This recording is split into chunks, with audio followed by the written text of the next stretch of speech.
Well, hello, folks. Top Gun here with you, and I got a quick one for you. That's right. We're going to come at this and we're going to do it quickly. Providing liquidity. How to do the math and how to technically do it. Not financial advice, just a little help for IM. So, how do we do these things? Well, the math for V2 is X times Y equals, and I gotta put that in brackets there, K.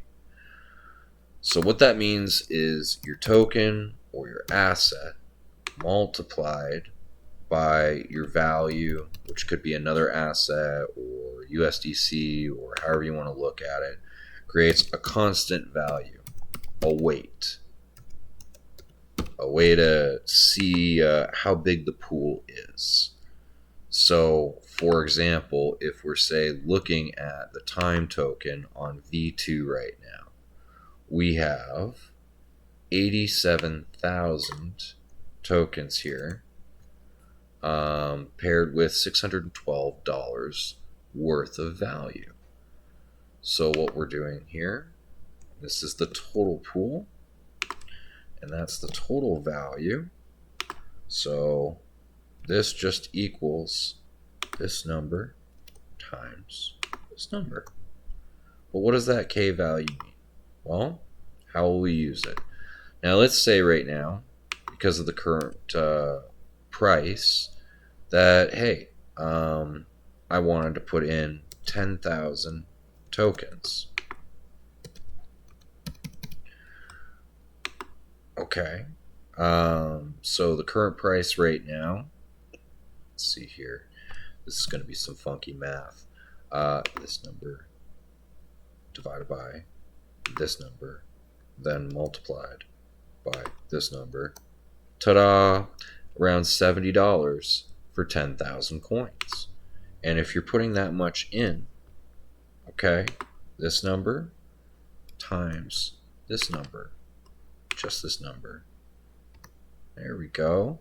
And how does that matter? Well, you want to know what percentage of the total of the fee pool you're holding.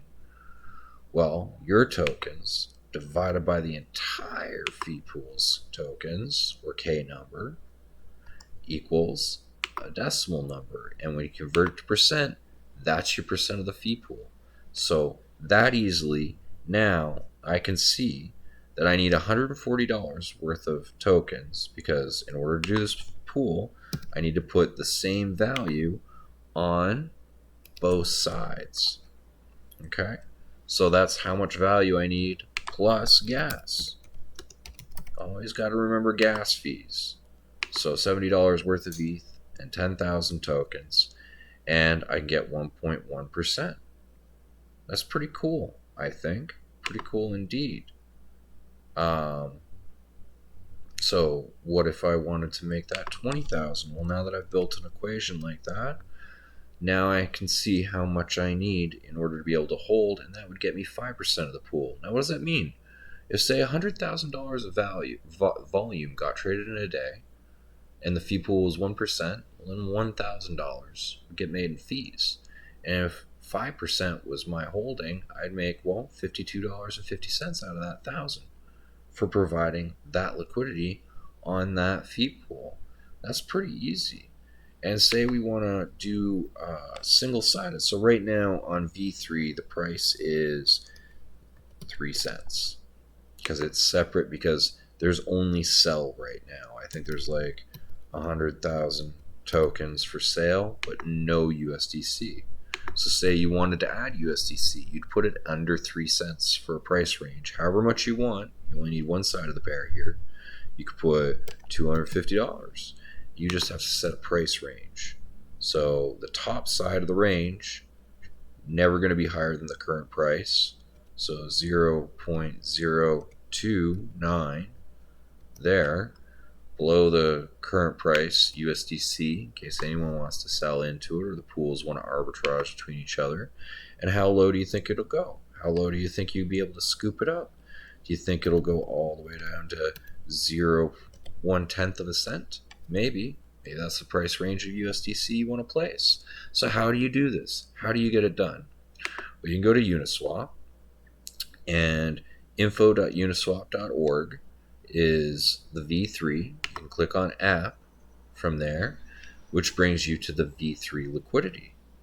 So now, because again, I like Dex Screener, time, you can grab the wallet or contract address from there, go back to V2. You want to select a token. You can drop that contract in there. Time. All right. And you want to pair it with USDC. Oh, wait. This is swap. Oops. Got to go over to pools. New position. There we go. And now we want to make that search the time token. All right. We want to do it with USDC because it's V3. And there we go. So minimum price. We think 1/10 of a cent. That's right. Maximum price. Well, we don't want to go over the current price. So make it $2.99. Well, look at that. Now, how much USDC did we want to put in? 250. We only need one side of the pair because we set the price below. Well, what if I want to put time instead of USDC? Cancel that out. Minimum price has to be above the current price. Oop, not 31. 3.1. There, that's the price above it. And say you think it'll go all the way to 50 cents. 50. There you go. Now you can dump in your time tokens to set your range, decimal points or 10,000.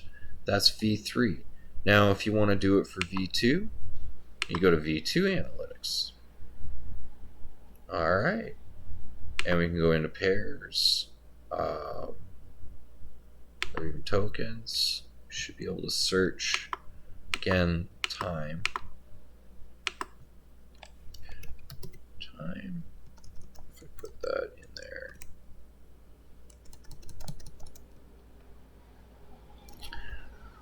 There's a way to do this.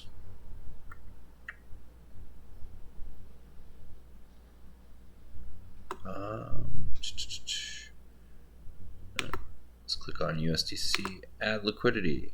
There, grab a pair. Now, we want to do this with time. There. Couldn't find the pair, but we could shortcut to it. Grab another pair and we can change it. So this is V2.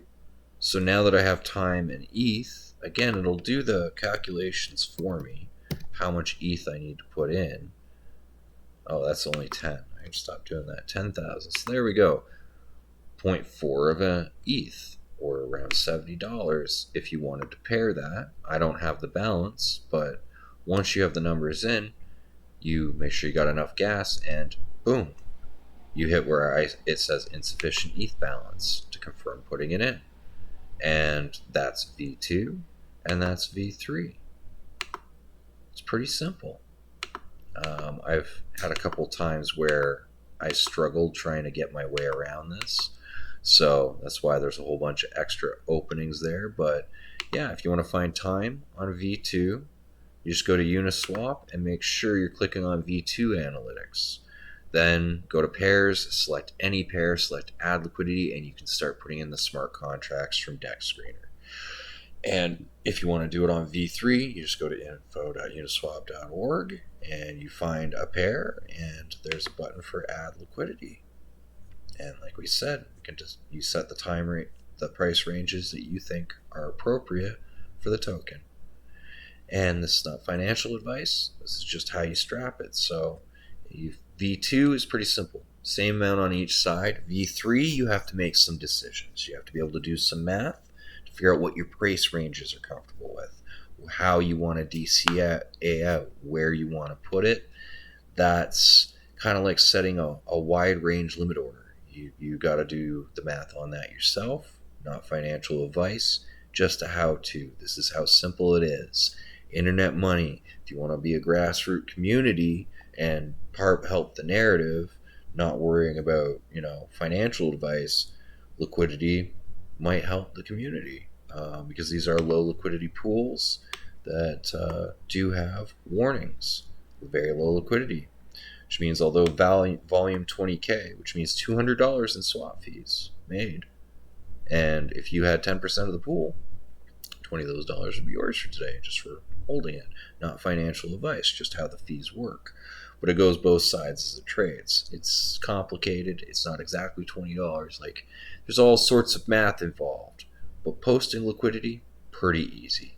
This is me trying to do a short and explain some high-end concepts very quickly for the community I love. Well, one of the communities I love. A sub-community of the Hexagon community. The IM community.